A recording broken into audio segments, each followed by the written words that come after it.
Shalom, dear friends. Wonderful to be with you today. We are in the Cardo, which is in the heart of Jerusalem, and we are going to be speaking with Udi Merios. Udi, thank you for opening your beautiful gallery here.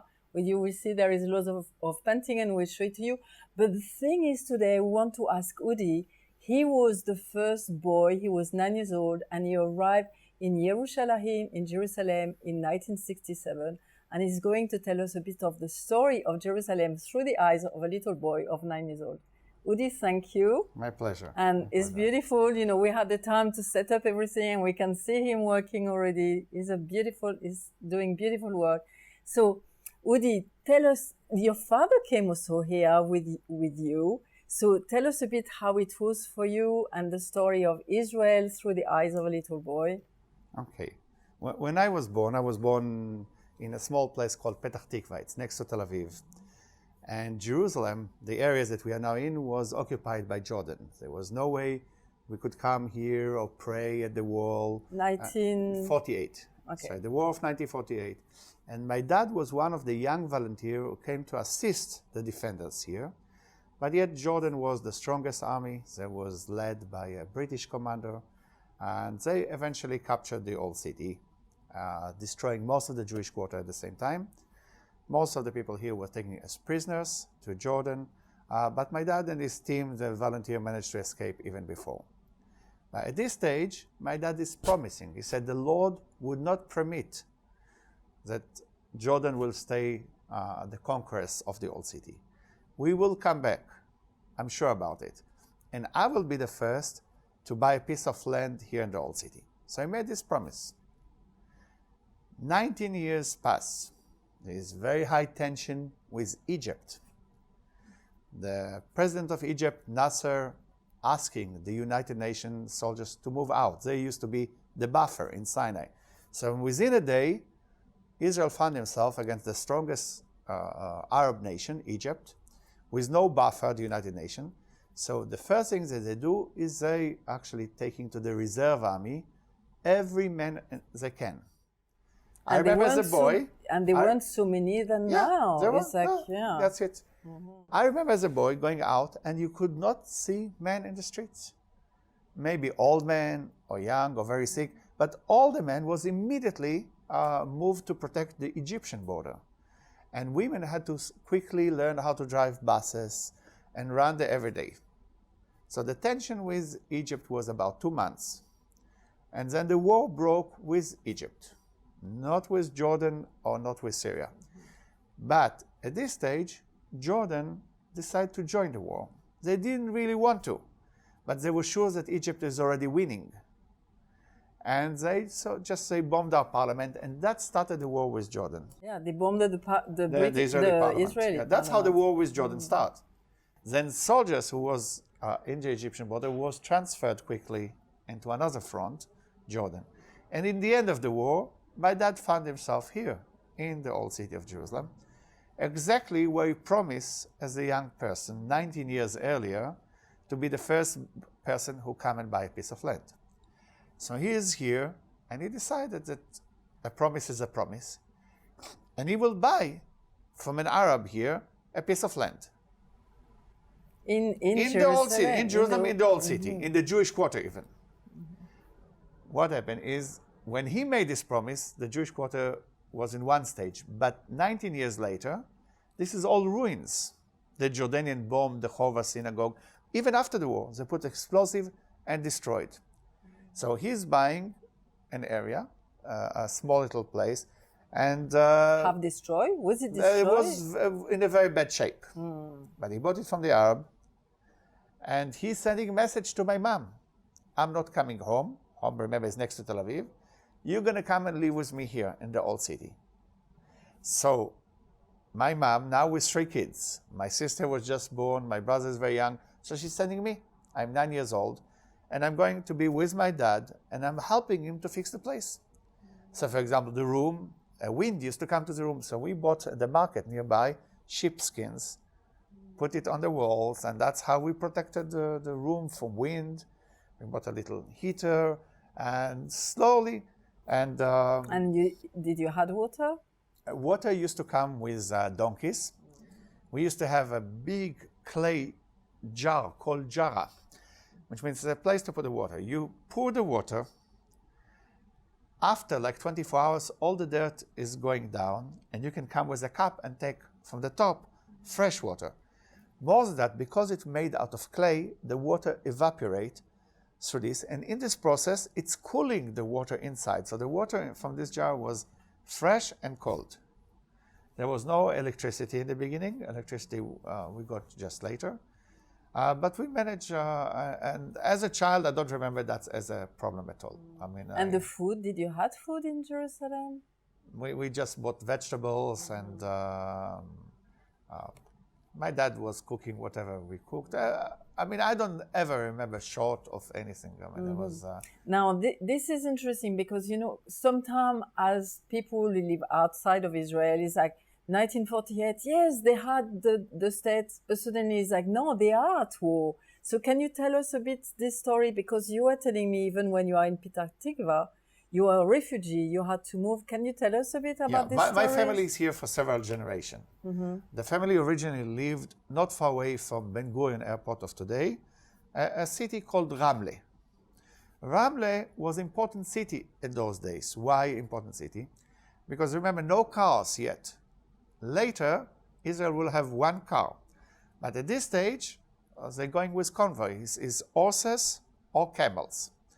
Ramle is exactly the middle of the way from the area of Jaffa to Jerusalem. So in Ramle, they used to change horses. And our grandfather, they used to have a place called Khan. Khan means like a little hotel. There is one famous Khan, which today in Jerusalem, which is the theater of Jerusalem. It's one of the theaters. It's by the train station. And there is one just as you start to go up towards Jerusalem, against a gas station of today. That was another one because just before the hills of Jerusalem, you had to change horses again. On the road one. Exactly. Okay. On the road one, as you start to climb, it's called Shar Hagai or Bab El Wad in Arabic. Okay, yeah. That's on the right side, you see, Khan? So they used to change horses, give them food. That's where my family, and that was the business. People come to rest. And when I say business, I mean teeny little place, enough for somebody to sleep and his horse to eat. So 3 horses. maybe they met even Eliezer ben Yehuda. I presume. I mean, they didn't thought too Because much I of those. remember in his book, they were telling he stopped for changing the horse and after going Absolutely. up the mountain. I have to explain to you. Nowadays, you come to the old city and you see there are different gates. For example, there's a gate called Damascus Gate. There's a gate called Jaffa Gate. Why? Because in those days, it was dangerous to go from Jerusalem to Jaffa. The Bedouins used to attack you. So you had to wait for a convoy. Think of the United States with the Indians attacking.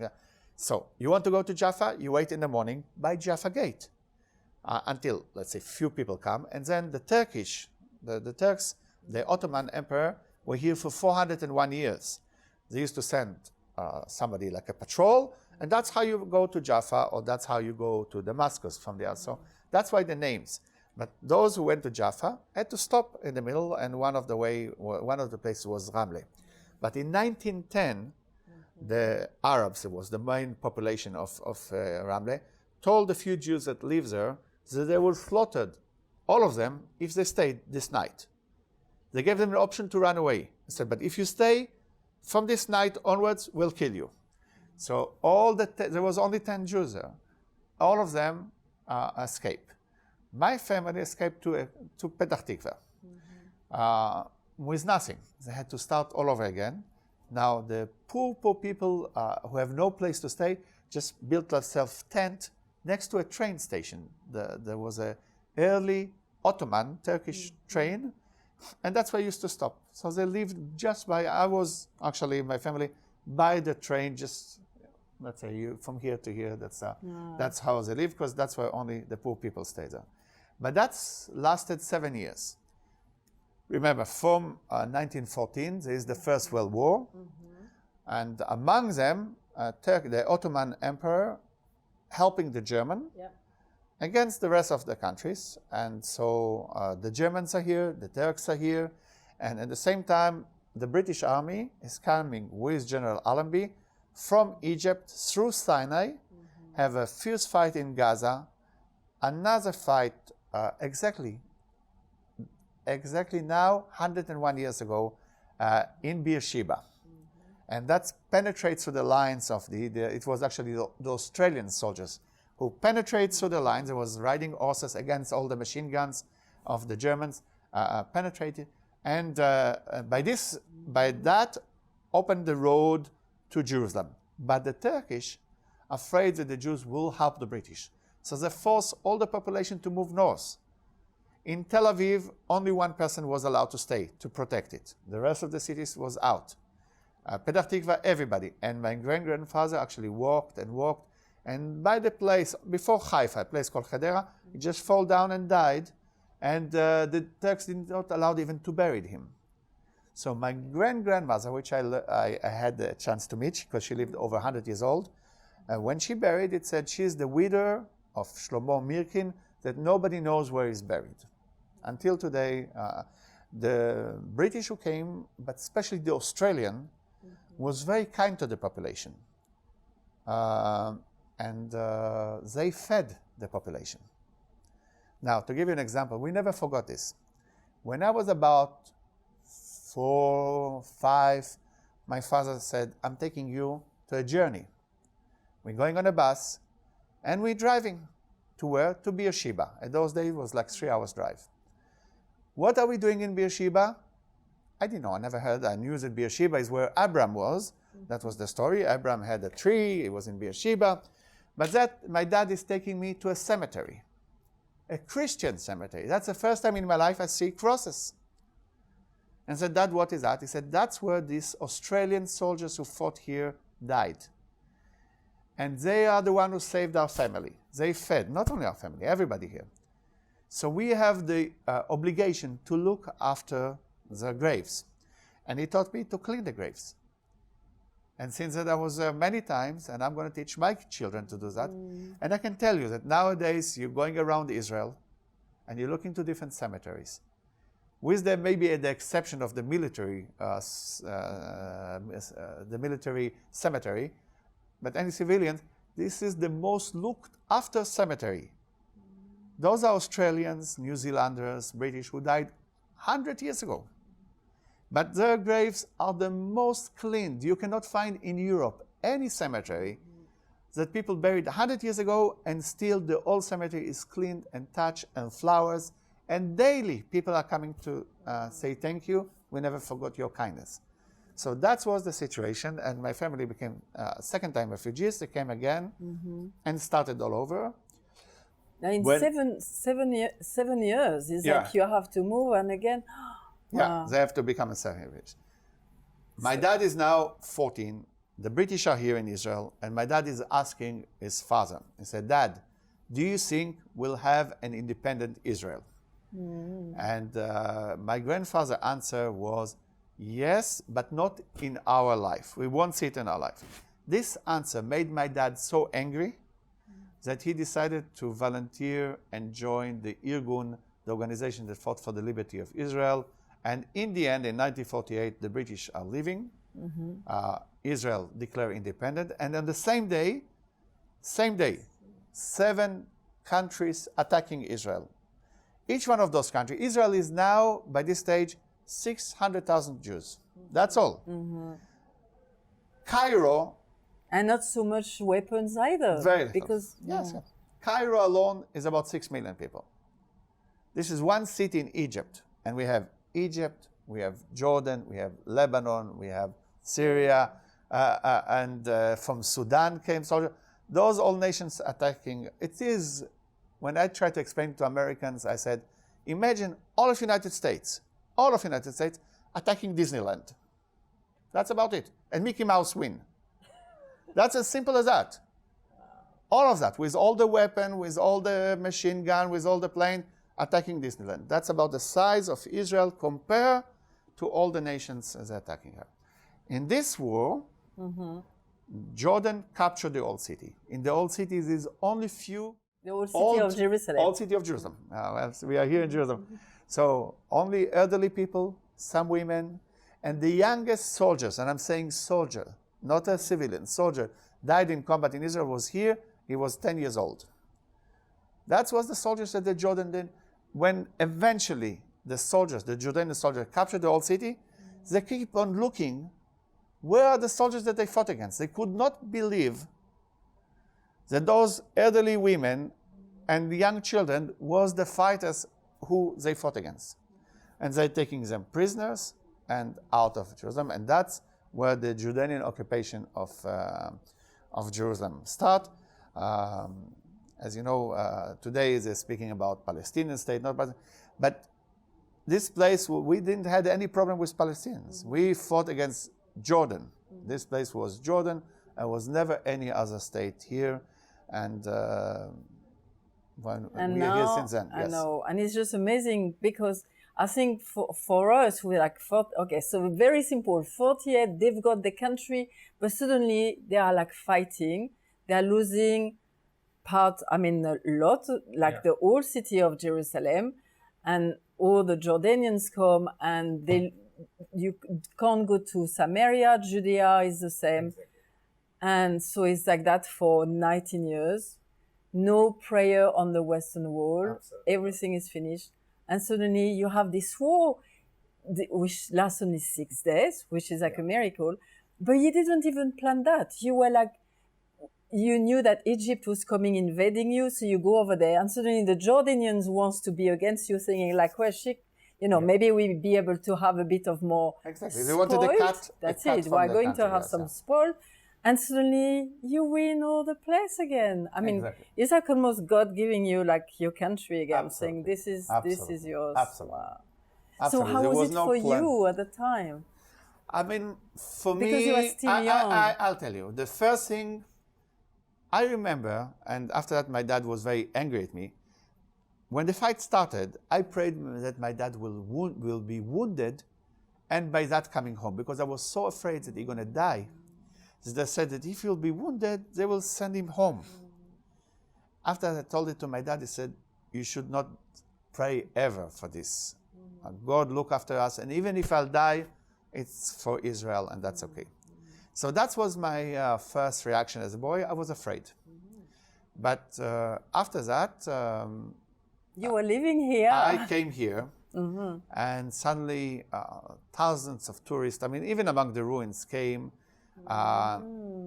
And at the same time, I made contact with all the Arab boys, because I was the only Jewish boy here. So my friends was really Arabs.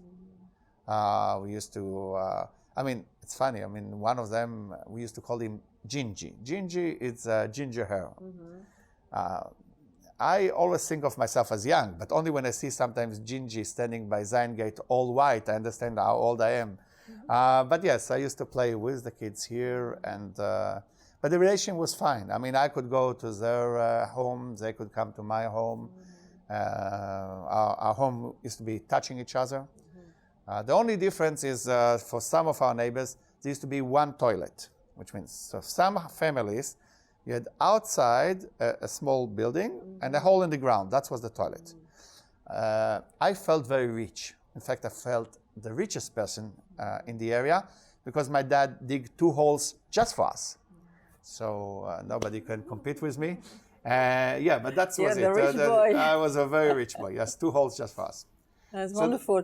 Now, when, I see some beautiful painting, but what I hear is like you are doing some painting with some stones of Yerushalayim in it. Do you have one here? We can... This one here, Okay. not in the material itself and the man, but in the stones around it. You see the wall? This is actually stone. That you do you grind? see here? This is, I have a friend, an Arab friend who go and get it for me. This is like crushed Jerusalem stone. Okay. So it's like a powder. And I mix it with gesso. It's a special kind of glue which have no acid, or directly with the paint, oil paint mainly. And I create with this the texture. The advantage of that is that if you paint with that, the paint would not crack. Now, what does it mean? Oil painting dry by oxidation. If you make a very heavy oil paint, the first layer, the one that on the outside, will dry first. That's coming in contact with the oxygen. Underneath is still wet. Then if the painting move, it creates cracks. That's why you see cracks on Van Gogh or Rembrandt. It would not happen if they would paint with tempera or with, let's say, acrylic, which wasn't invented in those days. But the oil paint is having a crack. For me, using the Jerusalem stone is two reasons. Technically, it's helped me to make very heavy paint without the cracks. And second, it's of course because I'm from Jerusalem and I feel that I'm adding. Sure. And the Jerusalem stone is limestone. It's white. I mean, closer to Beis Lechem, it's more pinkish. So I get a nuance. Sometimes I know where they brought the stones from. Whereas it's closer to Jerusalem and maybe it's further. In the Golan Heights, for example, the stone is black. It's black. It's because it's basalt. It's out of a volcano. Do you? But it No, I don't do use the it. same. I don't use it. No. But I know another artist in the past by the name of Castell that used to use it. But yeah. Like if somebody buy one of your painting and like have a bit of the dust or the stone of Jerusalem and go to live somewhere else in another country, it's quite special. Yeah, so they're taking Jerusalem with them. I know, exactly. I think it's special, yes. I know. So your father was also a painter? My father was an artist, not just painting. He used to make sculptures and other things. But you know, in Israel, we have to do reserve army, which means not only that you do your regular service, which is 3 years for the boys? Not most of the time, 3 years for the boys. You still do normally a month every year. And in my dad times, it was nearly to the age of 50. In one of those reserves, in combat, he lost most of his right hand. A bullet went. He was lucky that the bullet went first through his M16. So then to the end, took most of the end out. He did 9 operations, and he had many pieces of metal here, platinum. By the way, he could tell me better than the radio if tomorrow it's going to be raining or not. His metals knew it. And that's, by the way, how he died eventually. His body was full with shrapnels, pieces of metal, and one of them eventually moved a little bit and touched the heart. So that was it. But so he couldn't paint anymore. And then many of his friends, different artists, he knew many artists around the world. He knew Chagall, he knew Dali, he knew many others. They convinced him not to leave the studio. Because in Israel, if something like this happened to you, let's say you're an artist and you're wounded, they teach you different things. You become a teacher. You do something. This is a wonderful thing. Like, you know, here is like, if the door is closed on one side, just change and the door will open on another side. I love that because, you know, I use that now in my life. And sometimes when I speak with friends saying, this is impossible, I say, no. Okay, let us look it in another way. And I can see here the resilience that Israeli have is this thing, this energy of life, saying life is sometimes hard, so it doesn't work this time. Okay, we'll just think, you know, Hashem, God help us, and something happens. I'll share with you. I don't think it's only for Israeli. I think this is a gift that God gives to all of us, and I'll describe But we need to you. to know to find it. Think of yourself as a stream of water. And also, there is the stream, it's coming normally from the mountain, and let's see that there is a rock here. So the water is coming, and it's stuck by the rock. Would it stay like this? No. After a while, the water will find a way from here, and away from here, and maybe will go up and then go on top. This is for each one of us. If we have the energy that God gives us, in life we'll always have rocks. We'll always have something that will stop us from reaching where we want to get.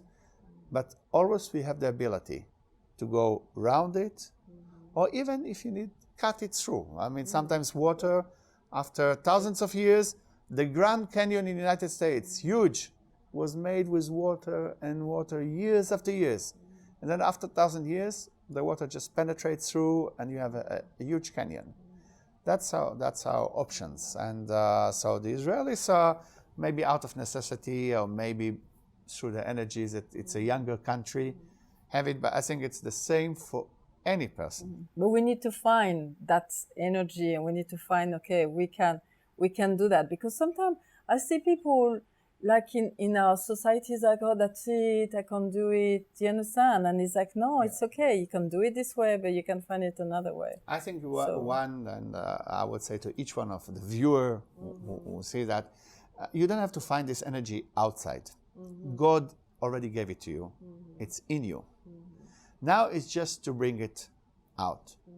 No, in the Bible it said that Abraham and then Isaac and then Jacob, they digged for wells of water. They did not brought the water. The water was there. But you sometimes have to dig. Dig into yourself. Dig into your very essence. That will get you the energy. That will get you the water. And this water is not only just for you, but you're going to give many others. Because once you have water, you are good for others, for the animals, for your friends, for anybody who's thirsty and need water. That's how I feel. And Israel is just one sample of a group of people that are coming with this water. And the image that comes to my mind is the human body. There are many things that happen with the hands. Something can happen in the United States, something in Russia. Something. But if you're concentrated in the heart, on the surface, it doesn't do anything. It's inside and it's just popping. But this is the heart. That's where all the emotion, that's where everything comes from. And because of that, that's literally the center. Yet the main action doesn't happen there. It's happening around, but it does affect everything. It's the center. It is. Udi, thank you. My This is real wonderful. pleasure. Thank you. You see, friend, this is the heart of the universe, of the earth, but I would say even also of the universe. And Jerusalem is so special. We pray for the peace of Jerusalem. We speak about that often. And it is because of that. If the heart is good, all the body will be good. And if the heart is good, Jerusalem, all the world will be good. And it's because of that God is saying to us to pray for the peace of Jerusalem. I pray that you enjoy this program. I pray that you will come and meet Udi in this beautiful gallery. And we will see you next week. Bye.